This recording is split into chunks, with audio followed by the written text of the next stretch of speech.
to check whether or not a table shows direct or inverse variation, we're going to look for a constant of variation, our a value, by doing one of two things. If we divide all the y values by all the x values and we end up with a constant, the same thing each time we divide, that would show direct variation. I like to think divide direct. And notice it's y divided by x, just like slope, because really with direct variation, that a value really is just your slope. If, on the other hand, we multiply x and y in our table and we get our constant that way, we get the same number when we multiply and divide, that would show inverse variation. So we're going to try to divide or try to multiply our x and y values and see which way comes up constant. Or if neither way comes up the same thing, then I guess it shows neither kind of variation. So let's take a look at this first table. Now you're free to, try either one first, either divide or multiply first. Because I kind of know the answer, I'm going to just do the one that I know works. So what I want to do first is in this first table, I want to go ahead and multiply all the x's and all the y's together in each column and look and see what happens. So multiplying by 2 by 60 gets me 120. Continuing to do that, 5 times 24 also gets me 120. That's a good sign. 8 times 15 is 120. And guess what? 15 times 8 is also 120. So that's what I meant by we're looking for getting a constant, the same thing when I either multiply or divide. What we just found then, because that did come up the same each time, we found an a value. But more specifically, since we multiplied to do that, what this represents is an inverse variation model. So this table is actually showing inverse variation. If I wanted to go one step further and actually write the equation for this, I could do that. Since I know, or recall hopefully, or go back and watch the video, that the inverse variation model was y equals a over x, and because we've identified the a value by multiplying, I can write this equation to represent the data in the table. Y equals 120 divided by x. Now, if you had tried to divide that first table instead, you'd see you would definitely not get the same thing when you divided x by y, so it is not direct variation. Watch, though, what happens again on this bottom table. So on this time, let's go ahead and divide. And remember, we have to be really cautious and make sure we do y divided by x, so kind of flip the numbers in your table. And I'll show you why at the end, why that's important. So going through each one, again, we're looking for a constant. Negative 8 divided by 4 is negative 2. Negative 10 divided by 5 is negative 2. Negative 12 divided by 6 is negative 2.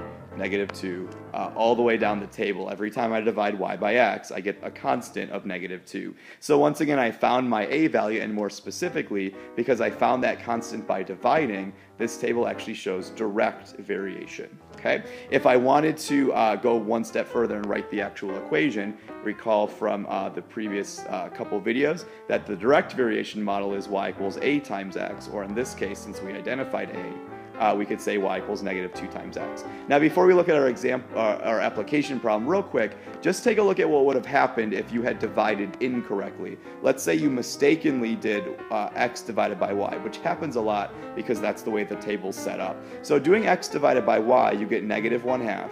And negative 1/2, and negative 1/2, and so on. And so what I ask in class is, well, would you have come up with the same answer of direct variation? And the answer is yes, because you did get the same thing when you divided. Where you would have gone wrong, though, is if you had tried to say that that was the a value. We know it's not. We know this is the equation. The equation is not y equals negative 1/2 x. So just be careful about doing that. You will get the direct part right, but you'll get the wrong equation. You may have noticed on the last slide that we had said that that constant that we got when we multiplied or divided should be the same, or it should be really close. Well, in a math problem like the ones we just looked at, it should be the exact same thing. The reason I put or close is for a problem like this. Real life is not pretty and neat and organized. It's often very messy. And so we may not get the exact same a value when we multiply or divide, but if it's close, I'd say that that's probably good evidence that our real life situation could be modeled with direct or inverse variation. So in this case, let's take a look at the data we have. We have the tooth length of a shark and the body length of a shark. And what we're asked to do is determine whether or not this table shows direct variation. The reason I would know to check for direct, even if they didn't tell me, was that I would guess that tooth length and body length, if anything, are directly related. In other words, if the tooth size goes up, so should the body length, which would be direct, not vice versa. I don't expect to see a tiny little shark with gigantic teeth or vice versa. So I'm guessing direct, if anything, that's what this table would show. So recall from the previous screen, we know to check for direct variation, we're going to divide, and specifically, we're going to divide the y values by the x values. In a table, we'll consider the top value the x value. So what I want you to do is go ahead and pause the video real quick and do those divisions. Do each body length divided by each tooth length, and we're going to look for a constant. So go ahead and do that real quick, and in a second you'll see my answers pop up. Oh, and round to the nearest whole number, just to keep things simple. Round to the nearest whole number. So last chance to pause the video before my answers pop up.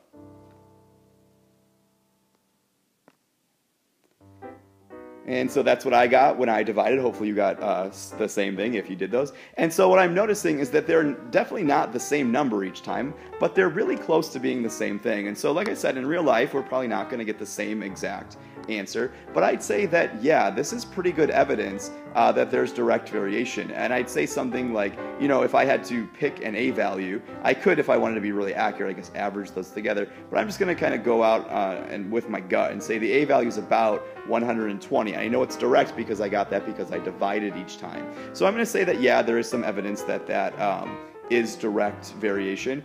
We've been asked to go one step further and write the equation for that. So because we know what direct variation looks like, I could say y equals a, which we're going to say is about 120 times x. Or if I want to write it in terms of the problem, the body length of this shark, according to our data, is 120 times its tooth length.